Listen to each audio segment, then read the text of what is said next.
Hi everyone, Rupam চলে এলাম নতুন ভিডিও নিয়ে। তো জাস্ট না ঘুম থেকে উঠলাম আর কি। তো ঘুমানোর আগে একটা নাটক দেখে ঘুমিয়েছিলাম দুপুরবেলা। নাটকটা ওই দুপুরবেলার দিকেই এসছিল। নাম ছিল চিঠি দাও, ঠিক আছে? এবং এই নাটকটা ডিরেক্ট করেছে সৈয়দ শাকিল। তো কেমন লাগলো এই পার্টিকুলার ড্রামাটা? এর আগেও সৈয়দ শাকিলের একটা নাটক দেখেছিলাম, সেখানে অপূর্ব এবং তাসনিয়া ফারিন ছিল। নাটকটা বেশ ভালো, একদম মানে একটা বাস্তবের ঘটনার উপর ভিত্তি করে বানানো একটা মানে নাটক ছিল। মানে একদম মানে কোথাও গিয়ে তুমি মিল পাবে, ঠিক আছে? এরকম ঘটনা প্রায় তুমি দেখতে পারবে। নামটা ভুলে যাচ্ছি। এই আগের ঈদেই বেরিয়েছিল। ছিল বা অপূর্ব এবং তাসনিয়া ফারিন ছিল, ঠিক আছে? বেশ ভালো লেগেছিল এবং ওটা একটা ইমোশনাল ড্রামা ছিল। এবং এখন যে নাটকটা নিয়ে কথা বলবো সেটা হচ্ছে চিঠি দাও। এটাও একটা ইমোশনাল ড্রামা। তোমাকে শেষটা কোথাও গিয়ে ইমোশনাল করে দেবে বা কিছু, কিছু মুহূর্ত তোমাকে ইমোশনাল করবে, ঠিক আছে? অপূর্বর ক্যারেক্টারটাই এখানে ইমোশনাল একটা ক্যারেক্টার, ঠিক আছে? মানে ওর সঙ্গে যে জিনিসটা হচ্ছে, ও হয়তো বুঝতে পারছে যে হ্যাঁ, এটা মানে ভুল বা এটা মানে কোথাও গিয়ে ওর একটা মনের মধ্যে খারাপ লাগা তৈরি করছে। বাট ওর আর কিছু করার নেই। এমন একটা পরিস্থিতি কোথাও গিয়ে ক্রিয়েট হচ্ছে। এখানে অপূর্ব, তার সঙ্গে, সঙ্গে তরিণীকে তোমরা দেখতে পারো, ঠিক আছে? মুখ্য চরিত্রে এই দুজন রয়েছে। বাট লাস্টে গিয়ে একটা তোমরা টুইস্ট পাবে এই নাটকটার মধ্যে, যেটা সবথেকে ভালো লাগার। বাট অনেকের আবার ভালো নাও লাগতে পারে সেই টুইস্টটা, যে অ্যাকচুয়ালি এটা কি হলো? এই কিছুদিন আগে মন বদল বলে একটা নাটক গেছিল, ঠিক আছে? সেখানে তটিনীর মানে দুটো ক্যারেক্টার ছিল। একটা তটিনী মারা যায়, এরকম একটা ব্যাপার ছিল।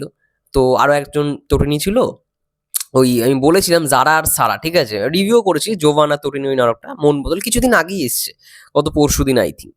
তো এই নাটকটা দেখলাম, এইখানেও একটা জিনিস তোমরা মিল পাবে ওই নাটকটার সঙ্গে। ওই নাটকটার একটা জিনিস তোমরা দেখবে, যেটা কিন্তু এই নাটকটার মধ্যে একটা সিমিলারিটি রয়েছে। এই নাটকটার মধ্যে তরিণীকে একটু অন্যরকম ভাবে দেখতে পেলাম, যেটা সব থেকে বেশি ভালো লাগার জিনিস। অপূর্বকে তো এরকম চরিত্রে আগেও দেখেছি, বাট অপূর্ব তরিণী জুটিটা আমার কোথাও গিয়ে মনে হয় এখন নাটকের জুটির মধ্যে একটা অন্যতম জুটি হয়ে উঠেছে। অপূর্ব এবং তরিণী যে কটা কাজ করেছে, বিশেষ করে তো আমরা এই জুটিটাকে দেখতেই পেলাম জাকারিয়া শৌখিনের মাধ্যমে। জাকারিয়া শৌখিন যখন পথে হলো দেরি, পথে হলো পরিচয়, ব্যাপারগুলো আনলো, তারপর থেকেই দেখবে যে এই মানে এই জুটিকে নিয়ে নাটক কিন্তু খুব ভালো রকম ভাবে চর্চায় আসে। এই কিছুদিন আগে একটা নাটক এসেছিল ফিরে আসা, খুব দারুণ একটা কনসেপ্ট। মানে স্টোরিটা একদম নর্মাল, বাট কনসেপ্টটা ভালো। কনসেপ্টটা একদম খুব ভালো। ওটা যদিও বা স্টোরিটা লিখেছিল অপূর্ব ভাই আর নিজে, আমাকে অনেকেই কমেন্ট করেছিল। ওটা খুব ভালো একটা ইউনিক ব্যাপারের উপর, মানে সোশ্যাল মিডিয়ার উপর আমরা এতটা বেশি অ্যাটাচড হয়ে যাচ্ছি যে বাইরের দিকগুলো আর খেয়াল রাখতে পারছি না, সেটার উপর ভিত্তি করে একটি নাটক ছিল, দারুণ। তো এই নাটকটার মধ্যে আমি অবশ্যই গল্পটা রিভিল করতে চাই না, তোমরা, আমি চাই তোমরা গল্পটা দেখো, নাটকটা দেখো। একটু ইমোশনাল ড্রামা, বাট শেষে গিয়ে তোমার মনে হবে মা এটা কি হলো, এটা কি হলো। তো এরকম একটা ব্যাপার কোথাও গিয়ে মনে হবে। অপূর্বর পারফরমেন্স এখানে সত্যি খুব ভালো। তরিণীকে একটু অন্যরকম ভাবে দেখলাম, ওটাও বেশ একটু অন্যরকমই লাগলো। এবং ওভারঅল একটা আমি বলবো যে ভালো ড্রামা তোমরা উপভোগ করতে পারো, যারা ইমোশনাল ড্রামা দেখতে পছন্দ করো। গতকালকে একটা ড্রামা দেখেছি, মিথ্যে প্রেমের গল্প। ওটা তো খুবই ইমোশনাল, ওটা পুরোপুরি ইমোশনাল বেসড একটা স্টোরি। বাট এইখানে কি বলতো, এইখানে তোমরা একটা ব্যাক স্টোরি দেখতে পারবে বা প্রেজেন্ট স্টোরি দেখতে পারবে, এইরকম ভাবে গল্পটা সাজানো হচ্ছে। তার মধ্যে একটা রোমান্টিক অ্যাঙ্গেল আসবে। নাটকটার মধ্যে পুরো যে ইমোশনাল পোর্শন এমন না, একটা রোমান্টিক অ্যাঙ্গেল আসবে। রোমান্টিক অ্যাঙ্গেলটা আসার পর আবার কোথাও গিয়ে এমন একটা সিচুয়েশন আসবে, ভাববে যে এটা কি হলো, ঠিক আছে?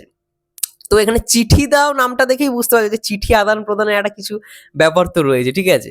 বাট চিঠি আদান প্রদানের মাধ্যমে কি হচ্ছে, অ্যাকচুয়ালি কে কথা বলছে, অপূর্ব কার সঙ্গে কথা বলছে, এটা তোমরা জানতে পারবে এই নাটকটার মাধ্যমে। এবং আমার মনে হয় ভালো, সৈয়দ শাকিরের একটা ভালো নাটক আমি কোথাও গিয়ে উপভোগ করলাম। এই নাটকটা দেখে আমি ঘুমিয়ে পড়েছিলাম, তারপরে মনে হলো বিকেলে এটা রিভিউ করি। তো যাই হোক, অনেকে দেখলাম বলেওছে যে এই চিঠি দাও নাটকটা এসছে, এটা তাদের রিভিউ করো। আমি ঘুম থেকে উঠতে দেখি অনেক মেসেজও পেয়েছি।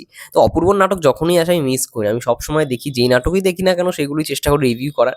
এটার প্রেজেন্টেশনটা খুব ভালো লেগেছে আমার। তোমরা হয়তো একটু মন দিয়ে দেখো, তাহলে জিনিসপত্রগুলো বুঝতে পারবে। খাপছাড়া ভাবে দেখলে কিন্তু বুঝতে পারবে না, কারণ এখানে প্রেজেন্ট কিছু ঘটনা, আবার পাস্ট কিছু ঘটনা, আবার প্রেজেন্টেরই আরো একটা ঘটনা চলছে, চিঠি লেখালেখি। এটা একটু তোমাদের একটু মাথা গুলিয়ে যেতে পারে।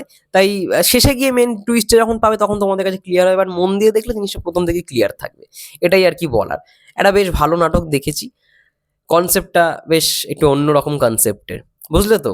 ব্যাস, আর বেশি কিছু রিভিল আউট করবো না। বেশি কিছু রিভিল আউট করলে স্পয়লার হয়ে যাবে, আমি স্পয়লার হতে চাই না। তোমরা দেখো, অপূর্বর নাটকটা দেখো, ভালো লাগবে।